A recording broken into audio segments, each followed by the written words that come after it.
stock market is now down 21%. Because we're now down 43%. Sectors, Apple's under pressure, Yahoo down 8.5%, Cisco 6.5%. We are in the midst of a serious financial crisis. What started in America last year has now spread to every part of the world. As a result, our entire economy is in danger. Après la crise de 2018, la plus désastreuse de notre histoire ayant touché l'ensemble des pays du globe, adopter une monnaie universelle a été d'une nécessité. L'eau, ressource naturelle en voie de disparition, qui représente beaucoup de valeurs, s'avère être la seule alternative monétaire. Ce changement marque un tournant pour notre humanité. Mais comment le passage à l'eau est-il instauré? Et quelles sont les conséquences sur l'économie et la société? Passage réussi dans les supermarchés français pour ce premier vrai jour de shopping, marqué traditionnellement par une augmentation de 25% des achats.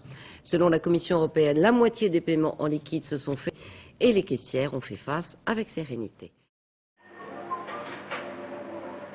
Bonjour, un paquet de chips, s'il vous plaît. Alors c'est 20 centilitres.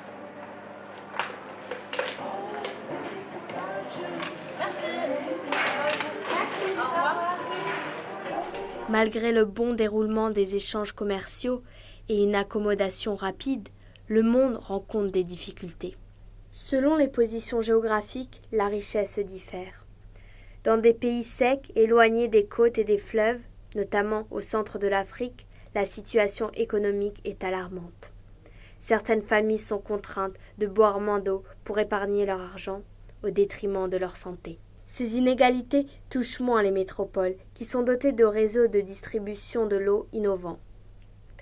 Néanmoins, des trafics de fausses monnaies s'y sont développés. Comment distinguer l'eau pure, utilisée pour les échanges commerciaux, et l'eau sale, qui est illégale? L'eau pure provient des stations d'épuration, qui prennent leur eau des océans, des mers et fleuves ou nappes phréatiques, très surveillées à présent, tandis que l'eau sale est à portée de tous. Il s'agit de l'eau déjà utilisée et non filtrée, celle que l'on trouve dans la rue, la pluie ou les égouts. Face à ces actes criminels, une police de l'eau a été mise en place. Enrique part en mission. Tous les jours, il parcourt les rues de Los Angeles à la recherche des gaspilleurs d'eau. On essaie de repérer les gens qui arrosent les jours où ils ne sont pas autorisés à le faire. On regarde s'il y a de l'eau qui coule dans la rue. Parce qu'une flaque sur le trottoir ou dans la rue, une pelouse encore humide, pas de doute, le propriétaire de cette maison est en infraction. Enrique prend des photos des preuves. De retour au bureau, il enverra une lettre officielle de mise en garde. L'amende attendra. Nous sommes dans une phase de sensibilisation du public. Les gens savent qu'il y a la sécheresse et nous pensons que si nous leur rappelons qu'ils ne peuvent pas arroser plus de 3 fois par semaine et qu'ils risquent une amende, alors ils respecteront les limites imposées. La Californie traverse une des pires sécheresses de son histoire et la chasse au gaspillage devient chaque jour plus urgente.